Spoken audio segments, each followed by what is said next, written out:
Jangan bermain dengan Zaini Atan. Zaini Atan kalau dah bercakap, kalau dah melafazkan kata-kata, Zaini Atan akan kotor. Ha? Uki kau punya mak. Ha? Kan? Kerana Scott, kerana aku punya member aku, telah bercerita kepada engkau siapa aku. Kalau aku cakap, aku buat. Kalau aku cakap, aku cari engkau. Kalau betul tahu, aku akan cari engkau.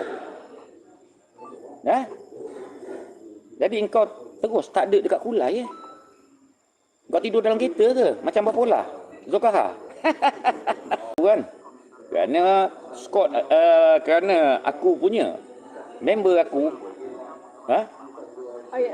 telah bercerita kepada engkau siapa aku. Kalau aku cakap, aku buat. Kalau aku cakap, aku cari engkau. Kalau betul tahu, aku akan cari engkau. Jadi engkau terus tak ada dekat Kulai. Kau tidur dalam kereta ke? Macam berpola? Zulkifli.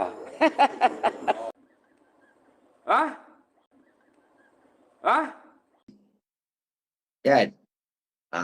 Jadi kes tupai ni, saya ingat saya nak tunggu nasi. Kan? Sampai sekolah panggil. Sekolah panggil. Jadi budak ni kemurungan. Kalau engkau seorang bapa, anak engkau kemurungan, kau harus bertindak. Kurang-kurangnya bawa dia pergi psikiatris atau psikologi. Dapatkan rawatan. Kau pergi doktor biasa, nanti doktor akan refer. Bukan kau diamkan aja. Sampaikan sekolah bertanya. Budak tu cakap malam tak boleh tidur. Siang kat sekolah dia tidur. So soalan dia, kenapa malam dia tak boleh tidur? Waktu kau jaga lembu, apa yang dah berlaku? Anak kau dah terlepas banyak kat aku. Aku cakap dengan kau. Mangsa dah banyak terlepas kat aku. Cuma aku masih belum nak buka aja. Tapi kalau kau dah bersedia nak masuk lokap, kan? Kenapa kau biarkan anak kau kemurungan? Soalan dia lebih tepat lagi, kenapa dia kemurungan? Apa yang mengganggu jiwa dia? Kenapa anak kau suka berpaut-paut dengan lelaki-lelaki yang dewasa bila datang ke sana? Adakah dia cuba nak dapatkan perlindungan daripada orang lain? Atau dia rasa lebih selamat? Dia tak duduk dengan kau. Dia duduk dengan siapa yang datang ajalah. Jadi aku syorkan pada kau lah, kan. Cukup-cukuplah bohong kau tu.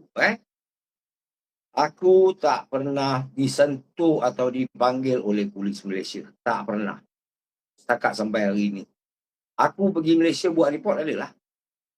Kau punya report, kau punya kes yang kau edarkan aku punya pengenalan, ada kat SKMM. Tinggal aku nak kasih tahu lawyer, tulis kepada SKMM, minta diorang percepatkan. Itu straight forward punya kes. Polis report aku, kau tunjuk.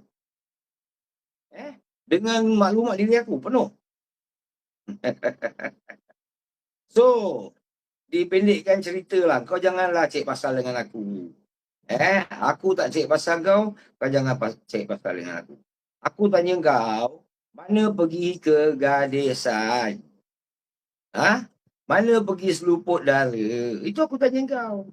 Sebab kau bapa, kau bertanggungjawab. Kau tak boleh cakap kau tak tahu. Pasal anak kau tak bercampur orang. Kau tak kasih anak kau campur orang. Apa lagi jantan. Jadi sekarang kalau dah kena tepuk tupai, apa kau nak cakap?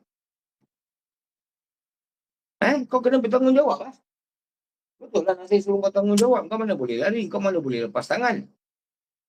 Pasal kau mengambil amanah untuk menjaga budak tu. Sekarang masa depan dia habis. Gara-gara jantan macam kau, jantan sial, yang tak boleh membezakan, padahal kau tak kahwin 15 tahun.